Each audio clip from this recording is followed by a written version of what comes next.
Hi Leo, alamin natin ang pwedeng mangyari sa July 21 hanggang July 27. Ito ay isang linggong kaganapan para sa mga Leo.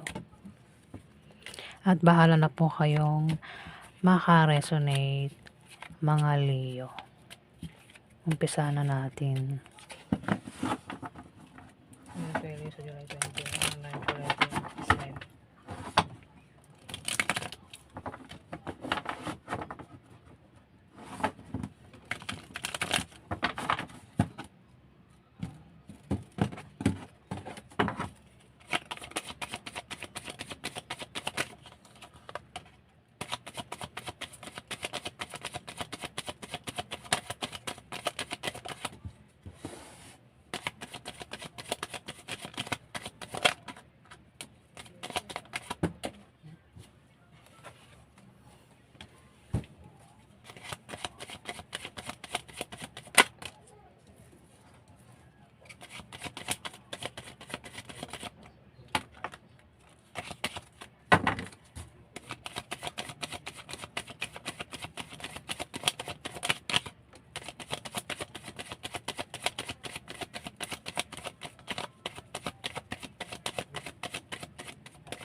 Leo, Emperor. Isa kang Emperor. Isa kang maimpluwensyahang tao, Leo. Marami kang naimpluwensyahan, ano? Nakita mo to puno. Isa kang puno. Maraming ugat si puno. Ito yung mga ugat. Ito yung mga naimpluwensyahan mong tao.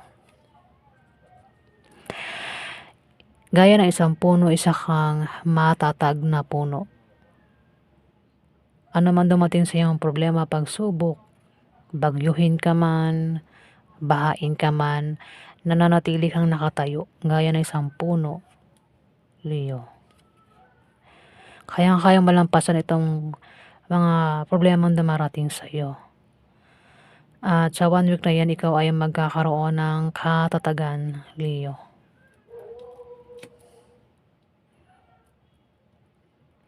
May offer na darating, may mga offer.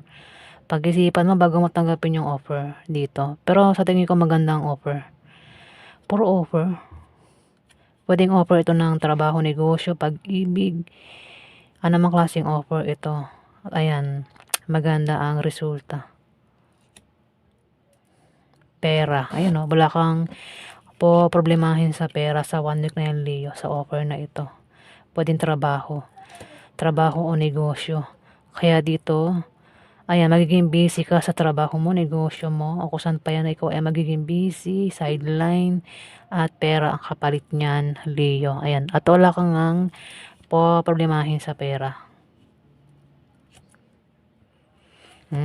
Ulo mo, tsaka dito, ayun, puro pera, may hawak ka rin pera dito. Pwede rin ako meron kang pinaghihirapan dyan.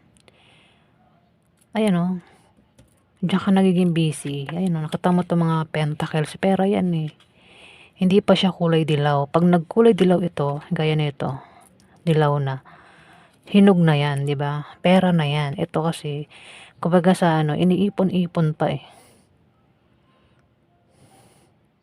Ayan. Pwedeng ito ay yung nga, trabaho, negosyo, busy ka. O kung saan pa ito na ikaw ay nagiging busy. At marami ka na impluwensyahan dito sa pinagkakabisihan mo, Leo. Marami ka na impluwensyahan dyan. Offer talaga ito, oh. Offer, oh. May mga offer. Pwede rin na maimbitahan ka. May imbitasyon na paparating na pag-isipan mo bago mo tanggapin. Meron kang makakadeal na Scorpio, Pisces, Cancer, babae, Leo. Mari isa kang lalaki, Leo, ano? Ito kasi si Scorpio, Pisces, Cancer. Pwedeng nanay mo, ate mo, asawa mo, girlfriend mo, ex mo, third party, kung sino man, o kung sino man ito sa buhay mo, Leo.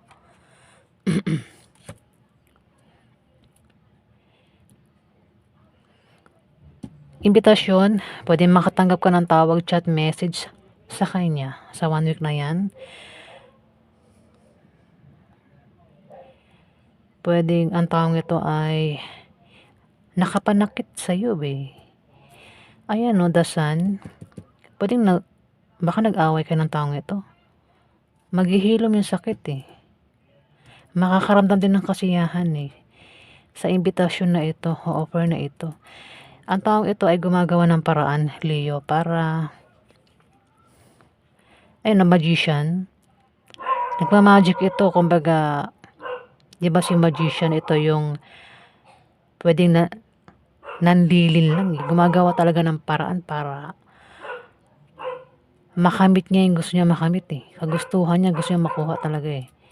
Gagawa niya ng paraan, talino, lahat para lang mautukan ng taong ito. Ayan, kasi may water sign dito, pwedeng asawa mo ito eh. Pwedeng makatanggap ka ng tawag, chat, message galing sa kanya. Pwedeng offeran ka niya, sabi kong offer, pwedeng offeran ka ng pag-ibig. Pwede makipagbalikan kung ito ay asawa mo at pwede nagkaroon ng-away sa inyo, nawi sa hiwalayan. Pwede makipagbalikan ito sa'yo, Leo. At makakaramdam ito ng kasiyahan, taong ito. Kapag nangyari yan. Ayan o. Ex mo na nga siya. Isang taong nawala sa'yo na sobrang kinalungkot mo o siya nalungkot ng sobra nung naghiwalay kayo ng taong ito. Hinahabol ka niya, ex mo siya. Nilalayuan mo, tinatakbuhan mo, iniiwasan mo.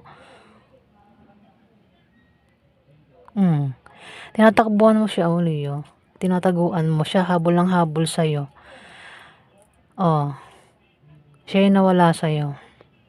Sobrang nalungkot ang taong ito. Siya yung nalungkot. Kaya siya yung naghahabol.